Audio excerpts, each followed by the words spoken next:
Step into the Timeless Tales library, where each story unfolds like a soft whisper, guiding you gently into a realm of restful calm. I'm Theodore, your host, and tonight I'll weave a tranquil tale to quiet your thoughts and lull you towards slumber. The Timeless Tales library thrives thanks to the support of listeners like you. If these stories bring you peace, please subscribe to help us keep crafting these serene escapes. As you cozy up, drop a comment below to share where you're tuning in from tonight and tell us a destination you'd love a story to transport you to. Perhaps Melbourne, Santorini, the Amazon rainforest, or a starlit desert. Your dreams light the way for our little library's glow. When insomnia strikes at midnight, a silent, courtly invitation leads you to the tower study of Count Dracula. Over a cup of night-blooming tea, the immortal Count shares a quiet tale of companionship and vigilance, revealing that the night is not a fearful void, but a sanctuary where understanding is found, and the longest hours lead to the deepest rest. Now exhale slowly and imagine yourself unspooling any worries or thoughts. Like threads of a tangled knot, you are in the silken archives, a silent, smooth-walled room of the Timeless Tales library. Here, the books are not bound in leather or cloth, but in fine, soft silk. Each page is a weightless layer, and the stories within are as light as a whisper. Feel the cool, smooth touch of silk against your skin as you settle into your bed, your own private cocoon in these archives. Relax your shoulders, unclench your jaw, and let your hands rest gently by your side. Let your mind unspool and untangle, becoming as smooth and calm as the pages of a silken book. The stories of the archives are like a comforting blanket. Let them wrap around you, soft and weightless. Midnight Tea with Dracula, an immortal's confessions to a fellow insomniac. The clock in your room has just chimed midnight with its familiar 12 slow bronze notes that seem to linger in the air long after the hammer has fallen silent. You count them unconsciously, the way one counts heartbeats when anxiety presses too close. 1, 2, 3, all the way to 12, and still your eyes remain open, fixed on the canopy above your bed, where moonlight filters through the gauze curtains and paints shifting silver filigrees across the embroidered silk. The sheets, fine linen cooled by the autumn night, slide against your bare arms like water, and the pillow, goose down, encased in lace-trimmed cotton, cradles your head with luxurious softness. Yet sleep remains a country whose borders you cannot cross tonight, nor on many recent nights. Outside your tall arched window, the estate lies bathed in that peculiarly vivid moonlight that only comes in the crisp, cloudless hours after Michaelmas. Every blade of grass in the sweeping lawns seems individually edged in quicksilver. The yew hedges stand like dark, silent sentries. The marble fountain in the centre of the parterre glints as though it were carved from a single block of moon itself. Farther off, the rose garden, left deliberately wild these past decades, has become a sea of pale, luminous blooms that glow as if lit from within. Their scent drifts upward even to the second floor, heavy, sweet, almost cloying, mingled with the colder smell of turned earth and impending frost. And somewhere, beyond the clipped boxwood and the cracked stone urns overflowing with late ivy, an owl calls, 3 descending notes, mournful and ancient, answered almost immediately by another from the dense blackness of the forest that presses against the eastern wall. The sound makes the small hairs on your forearms rise, not from fear but from recognition. The night is alive, and it knows you're awake within it. You sit up slowly, reluctantly, the mattress exhaling a soft complaint beneath you. Your bare feet find the thick Aubusson carpet, deep crimson and indigo, its pattern of fantastical beasts now barely visible in the dimness, and the pile is cool and plush between your toes. The dressing gown hanging from the bedpost is heavy velvet, the colour of midnight itself, lined with silk the shade of fresh cream. You slip your arms into its welcoming weight, tie the braided cord at your waist, and the fabric settles around you like a protective cloak. Only then do you cross the room, the carpet muffling every footfall until you reach the window. The leaded panes are cold enough to sting your fingertips when you rest them there. You press closer, breath fogging the glass for a moment before it clears, and you look down. There, precisely where the formal garden gives way to wilderness, where the last clipped yew hedge meets the tumble-down stone wall, half smothered in climbing roses, stands a solitary figure. He is utterly motionless, as though he has been carved from shadow and moonlight. A long black cloak hangs from his shoulders, its edges stirring faintly, though there is no wind strong enough to reach you up here. His head is tilted upward, pale face turned toward your very window, and even at this distance the faint gleam of eyes reflects the moon like polished obsidian. You feel no shock, only the soft click of certainty in your chest. It is the Count, of course. It could be no one else. He is Dracula. He has been part of this house for longer than any living servant can recall. Longer, perhaps, than the house has worn its present shape. The oldest retainers speak of him in lowered voices, as though he might hear even through stone walls and centuries. He walks the corridors at hours when sensible people are abed. He appears in the library when the fire has burned to embers. He leaves books open to pages that seem chosen especially for whoever discovers them next. And yet, despite every rumour that has ever curled like candle smoke through the servants' hall, you have never once felt threatened by his presence. If anything, the opposite. When you catch a glimpse of that tall, black-clad figure at the far end of a gallery, a strange calm settles over you, the way moonlight settles over restless water. Now he raises one pale, long-fingered hand in deliberate greeting. The gesture is courtly, unhurried, belonging to an era of powdered wigs and candlelit minuets.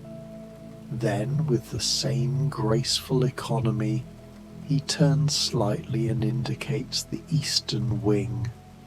the oldest part of the manor, where the tower rises like a dark needle against the stars. The windows of his private study glow faintly, a warm amber bead in all that silver and black, an invitation, unmistakable. Your heart gives one slow, deliberate thump, as though it too has been waiting for this moment. Without thinking, you lift your own hand and incline your head in answer. A smile touches his mouth, small, almost shy, and then he is gone, melting back among the roses as silently as mist. You do not hesitate long. The corridor outside your door is dim, lit only by the occasional night lamp in its pierced brass holder, but you know the way by heart.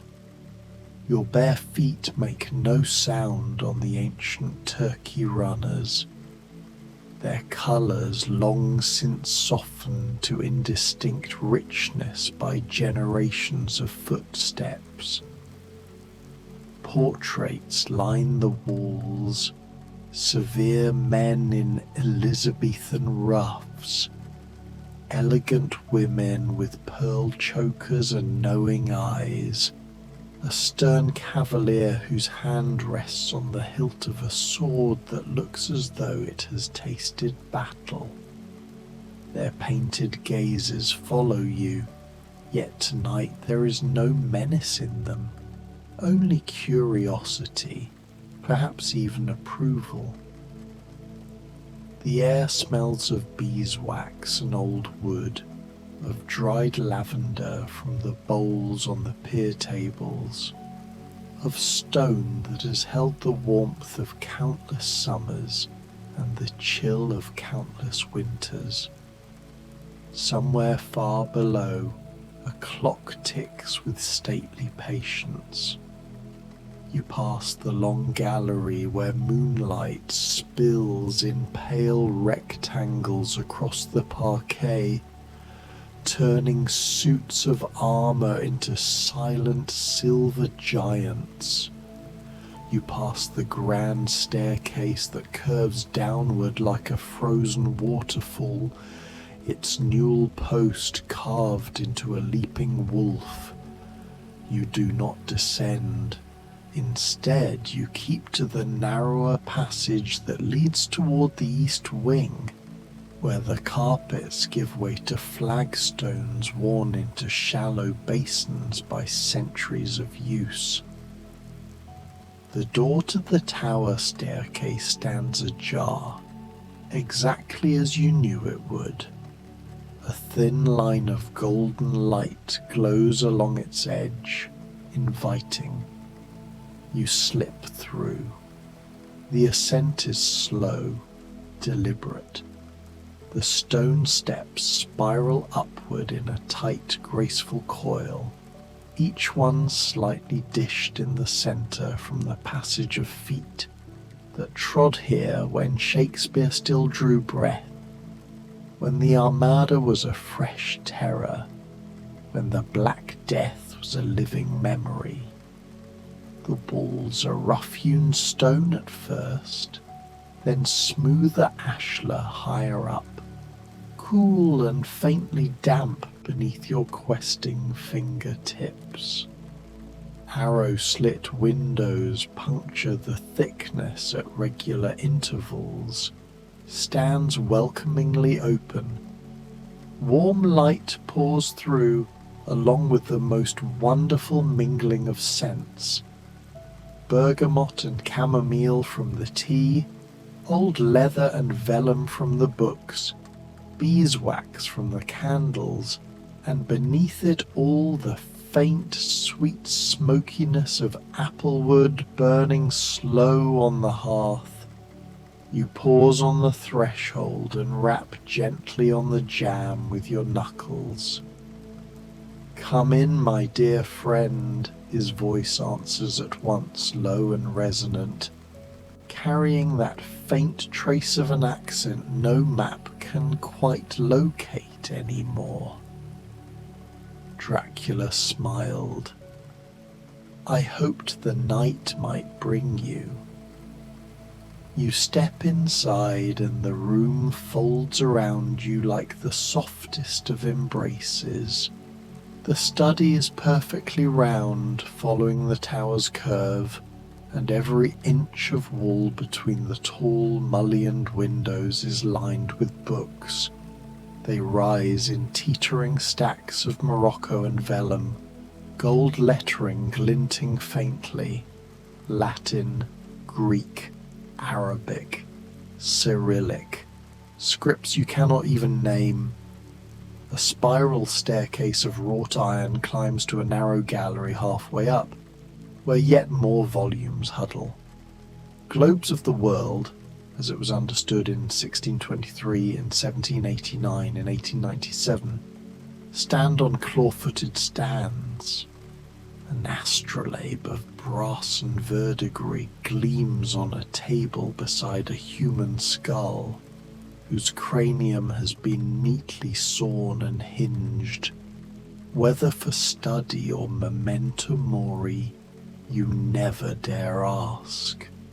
The fire is small but bright, burning in a hearth carved with gargoyles whose tongues are the andirons. Above the mantel hangs a single portrait, Dracula himself, painted perhaps 2 centuries ago, when his hair was fashionably powdered and his coat was emerald silk. The likeness is uncanny, only the eyes are different, warmer now, or perhaps simply less guarded. He rises from one of the 2 deep wing chairs angled toward the fire.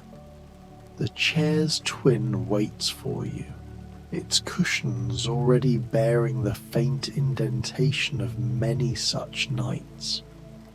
He wears black tonight as always, simple, severe, timeless. Yet the severity is softened by the firelight gilding the sharp planes of his face. His hair, black as a raven's wing, is tied at the nape with a ribbon the colour of old blood. Please, he says, gesturing with a hand both elegant and deadly, make yourself comfortable. The kettle has only just sung. You sink into the waiting chair and feel it accept you as though it has been waiting centuries for this exact weight, this exact shape. The brocade is threadbare in places, the nap worn to a silken sheen by generations of sleepless scholars and immortal insomniacs alike. From here you can see 3 windows, one framing the moon riding high now above the forest, one the valley asleep beneath its quilt of mist, and one directly across, showing your own wing of the manor, your own window dark now that you're no longer standing there. Count Dracula lifts a teapot of eggshell thin porcelain painted with cobalt dragons. Steam curls up in delicate spirals as he pours. The fragrance that rises is heavenly. Chamomile, yes, and honey, and something else. Lemon verbena perhaps, or the ghost of orange blossom. Night blooming herbs from the walled garden, he explains, noticing your involuntary sigh of pleasure. They open only after sunset. I find their essence particularly restorative. He hands you the cup on its saucer, Sèvres as you think, though the mark is worn almost smooth, and his fingers brush yours. They are cool, but not cold. There is life in them of a sort, and the contact sends the faintest shiver along your arm. You wrap both hands around the warm porcelain and inhale again. The first sip is nectar, gentle, golden, sliding down your throat like liquid starlight. Insomnia, he murmurs, settling back into his own chair with an identical cup cradled in his long fingers, is perhaps the one mortal condition I still truly comprehend. Though my reasons for wakefulness differ from yours, the sensation, the hours stretching like taffy, the mind turning in circles while the body remains stubbornly alert, yes, that I remember well. He lifts his gaze to the fire, and the flames paint shifting amber across the impossible youth of his face. When I was first changed, Dracula says, voice soft, I fought the dawn with every fibre of my being. I cursed the sun that drove me to ground, mourned the simple mercy of true sleep. I would lie in the dark and count heartbeats that were no longer mine to count. A log shifts in the grate.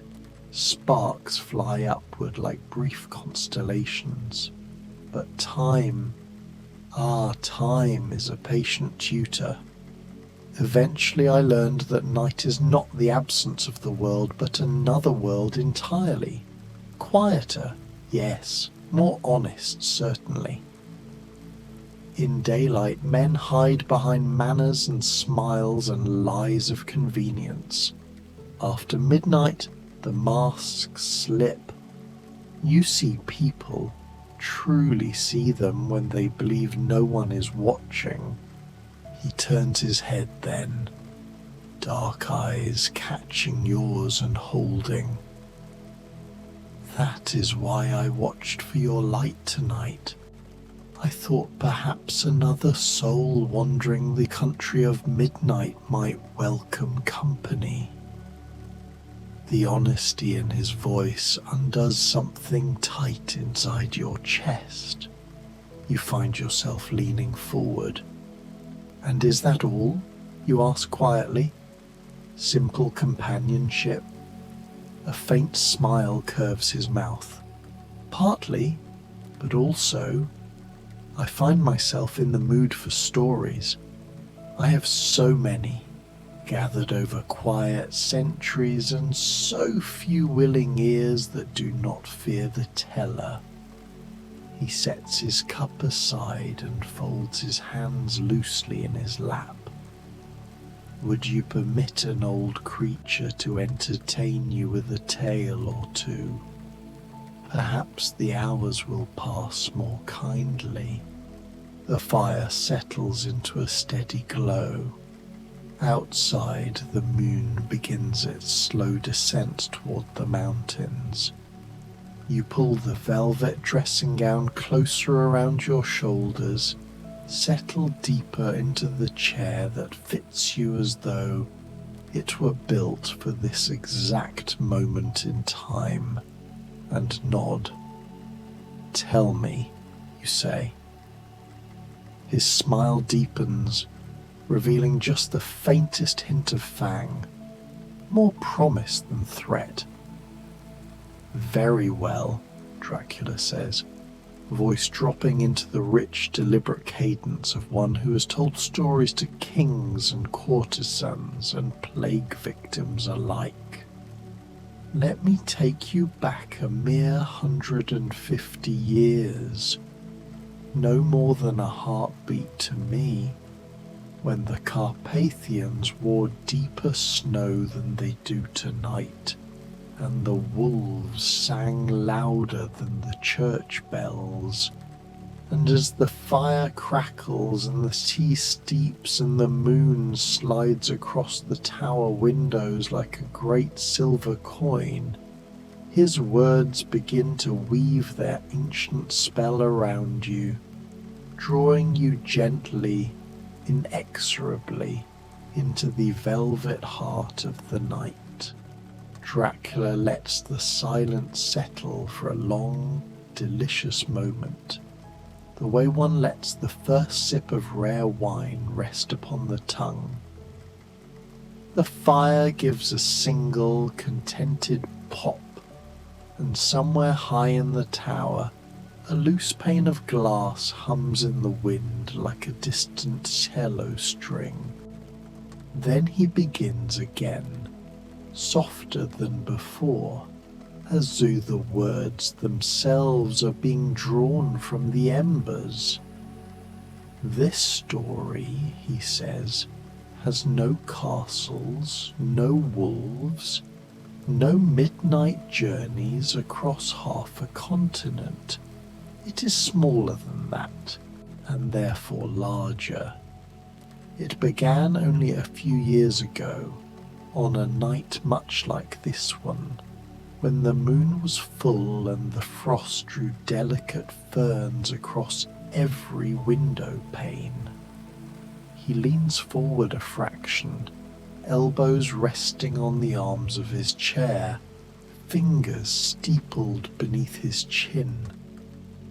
The firelight slides along the signet ring he wears, an old worn thing bearing a crest half rubbed away by time, and for an instant the ruby in it looks like a drop of fresh blood. There's a village, hardly more than a hamlet in the valley below us, Count Dracula continues. You have seen its lights from this very tower on clear evenings, 7 or 8 windows glowing like scattered topaz against the dark. One of those houses belongs to a boy named Luca. He is perhaps 12 now, though he was 9 when our story begins. Luca does not sleep either, not truly. A fever took him when he was 6, left him frail, and ever since his nights are threaded with long bright hours of wakefulness. His mother, exhausted from years of broken rest, finally began leaving a candle burning for him on the kitchen table and a blanket beside the hearth, trusting that the familiar walls would keep him safer than any lullaby. You can picture it perfectly.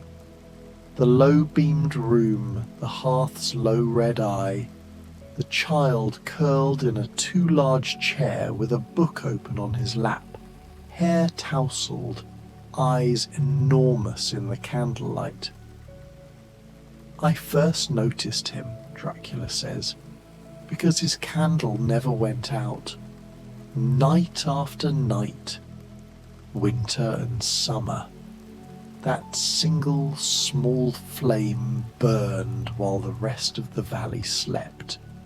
One autumn evening, curious, I walked down through the forest. No grand carriage, no swirling cloak, only a simple dark coat, and the silence of my footsteps, until I stood beneath his window. He smiles, a private, tender expression that makes him look almost mortal. I did not knock. Children, I have found, are less inclined to fear the unusual than adults are to fear everything. Instead, I tapped once on the glass with a fingernail. Luca looked up at once, not startled, only expectant, as though he had been waiting for someone who understood that midnight is not bedtime but a different kind of beginning. He opened the window, letting in a gust of cold, leaf-scented air, and whispered, Are you the night man Mama says watches over people who can't sleep? Dracula's voice drops to the exact register of a child's conspiratorial whisper when he repeats the question, and something inside your chest turns over softly. I told him yes, he says.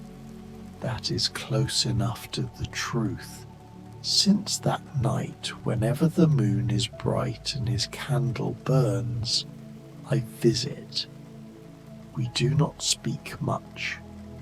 Sometimes he reads aloud from whatever book he has borrowed from the travelling library, tales of knights, or pirates, or boys who fly. Sometimes I tell him the real names of the stars his school teacher has never heard. Sometimes we simply sit together while he draws the pictures that live in his head. Dragons with feathers, ships that sail across the sky, a tower exactly like this one with 2 chairs before the fire and 2 cups waiting on the table. He gestures gently toward the small table between you, where your own cup still steams faintly, though the tea has long since been drunk. Last winter, he continues, Luca grew very ill again. The doctor came and went, shaking his head. The candle burned lower and lower, and his mother wept quietly in the next room because she could not bear another vigil. That night I stayed longer than usual. I carried him, wrapped in blankets, to the chair nearest the hearth, and held him the way one might hold a bird with a broken wing, lightly, carefully, so as not to frighten the life that remains. I told him stories without end, weaving them like a cocoon around his fevered mind, of rivers that remember every stone they have ever touched, of owls who carry dreams in their feathers and deliver them to sleeping children, of a boy who befriends the night itself and is never lonely again. Dracula's eyes, reflecting the dying fire, have grown luminous, and somewhere in the deepest part of the night, he says, Luca's breathing eased. The fever broke like dawn breaking. When his mother found us at first light, he was asleep in my arms. The candle burned to a stub, and for the first time in years his face was perfectly peaceful. She looked at me, truly looked the way Baba Yelena once did, and understood everything she needed to without a single word. She only pressed my hand in both of hers and whispered, "Thank you for watching over my boy." Silence pulls again, deeper this time, sweet and heavy as warm honey. "That," he says at last, so quietly you feel the words more than hear them, is the story that is still being written. Luca grows stronger. His candle still burns on the nights when sleep is shy, and sometimes when the wind is right, I can hear him humming one of the lullabies I taught him, tunes older than any living grandparent, older than the mountains themselves. He does not know my name, not truly, but he knows I will come if he needs me, and I always will. He leans back, the firelight gilding the sharp, beautiful angles of his face, and regards you with infinite gentleness. "So you see, dear friend," he murmurs, "the night is never empty. It is full of small candles burning in distant windows, full of sentinels keeping watch, full of stories that begin when the rest of the world believes the day is over. And tonight, this tower, this fire, this moment, it is simply another verse in a song that has been singing itself for centuries. Your head has settled against the wing of the chair. The velvet of your dressing gown is warm now, heavy with sleep. Dracula's voice is the last thing you hear before the world softens completely, sliding away like silk across skin. Rest, he whispers, somewhere beyond the edge of dreaming. You're not alone in your vigil. None of us ever are. There is a weary soul, Dracula says, and the words are no longer spoken aloud. They are breathed directly into the quiet air between heartbeats. Who has climbed many stairs tonight to reach this tower room? 37 steps, if memory serves, though you counted them differently, did you not? You counted the years, the worries, the small defeats and smaller victories that each footfall represented. You carried them all upward like stones in a pilgrim's apron, and now, at last, you may set the apron down. His voice has become the room itself, the hush of old velvet, the faint creak of ancient oak, the slow breathing of the fire. Every syllable settles over you like the softest snowfall, muffling thought, quieting the mind's endless murmur.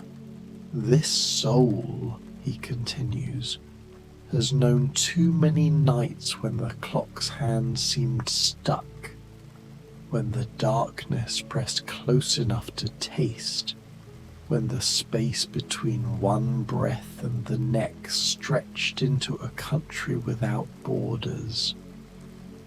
This soul has stood at windows like sentinels, has watched the moon grow thin and fat again, has listened to the house settle and the owls call and the blood sing in its own ears. It has learned the precise shade of blue that lives behind closed eyelids at 3 a.m, has memorized the exact weight of silence when no one else in the world is awake. You feel the truth of it settle in your bones, warm and undeniable. The chair beneath you is no longer merely a chair. It has become a cradle, a confession booth, a small boat drifting on the gentlest of midnight rivers. Your spine softens, your shoulders. Oh, how long they have carried armor you did not know you wore, finally let it fall away, piece by clattering piece, into some unseen abyss. And in this tower room, Dracula murmurs, high above the sleeping valleys and the dreaming forests, this soul is discovering something rarer than rubies, more precious than any relic I keep in these shelves. Permission. Permission to unclench the fists it has held tight since childhood. Permission to lay down the sword it forged from vigilance and worry. Permission to believe, for one unassailable night, that the world will not end if these eyes close, if this heart slows, if this mind ceases its endless turning. He is closer now, though you have not heard him move. You feel the faint stir of air as he lifts the cashmere blanket from the ottoman.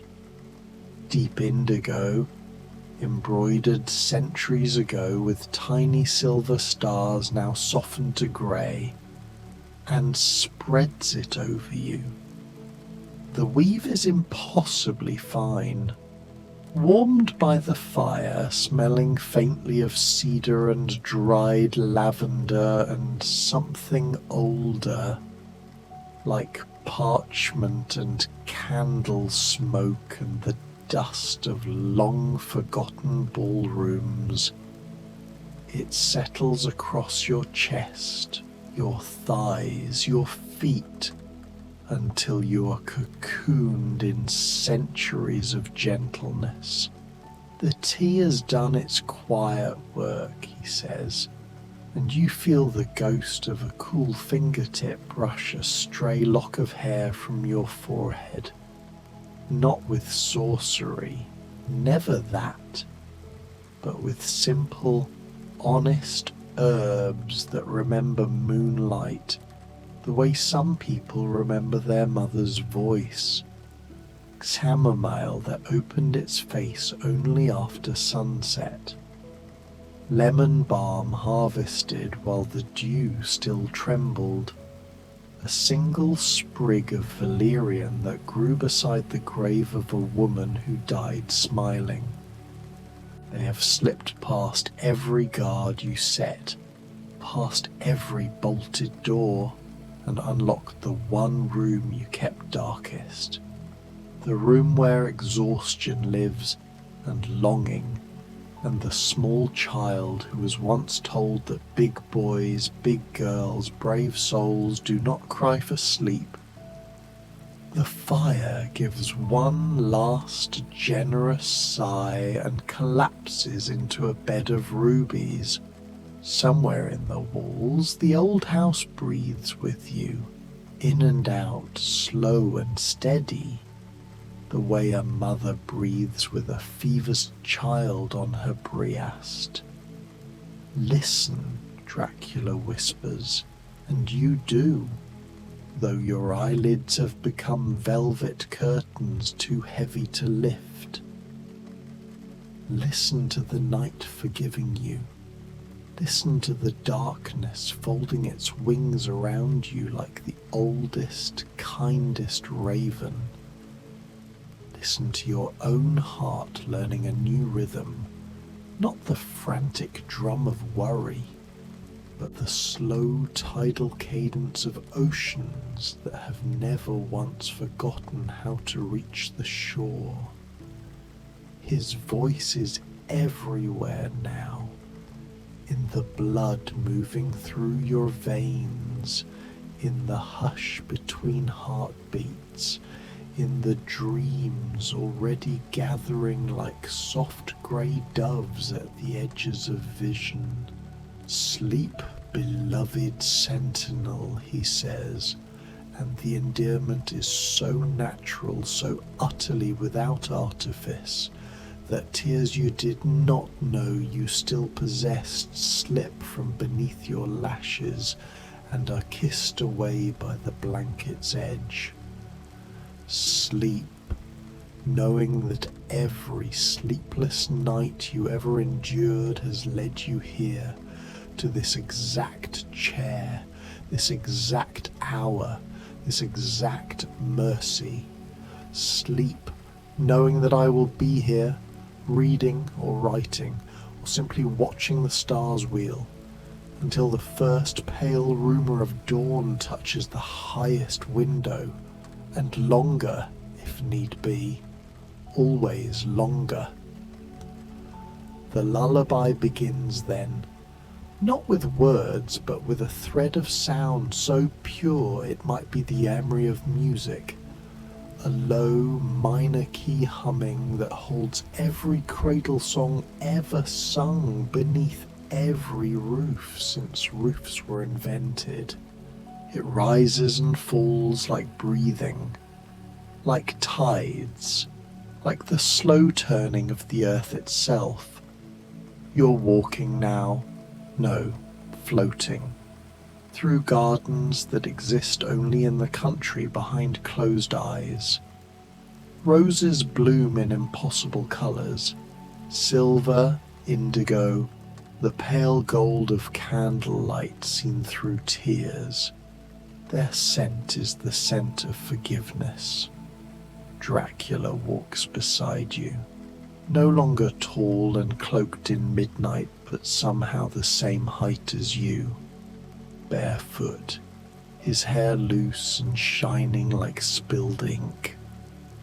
He points out wonders you have never had time to notice before. The way moonlight pools in the curve of a leaf like liquid mercury, the faint shimmer of frost writing secret alphabets across stone, the tiny constellations embedded in a single dewdrop. There is no need to speak.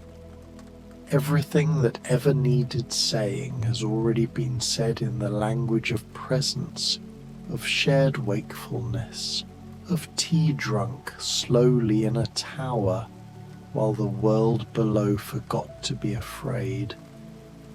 And deeper still you drift, past the place where dreams have names, past the place where memory lives, until you reach the wide, still country that has no borders and no clocks. Here there is only rest, vast, weightless, immaculate rest, like floating in warm salt water under a sky that has never known storm. In the tower room far above, Count Dracula closes the leather-bound journal he never truly opened tonight. He adjusts the blanket one last time, tucking it gently beneath your shoulder, the way one might tuck in a child who has finally, after a long and valiant battle, surrendered to sleep. Then he returns to his own chair, stretches his long legs toward the dying fire, and opens a book whose title has been lost to time. Outside, the moon slips lower, gilding the frost on the leaded panes. The owls have gone quiet. The roses close their velvet petals against the coming dawn, and you, safe, held, utterly known, sleep as though you have never slept before and never will again, cradled in the arms of a night that has chosen for once to be endlessly, unspeakably kind.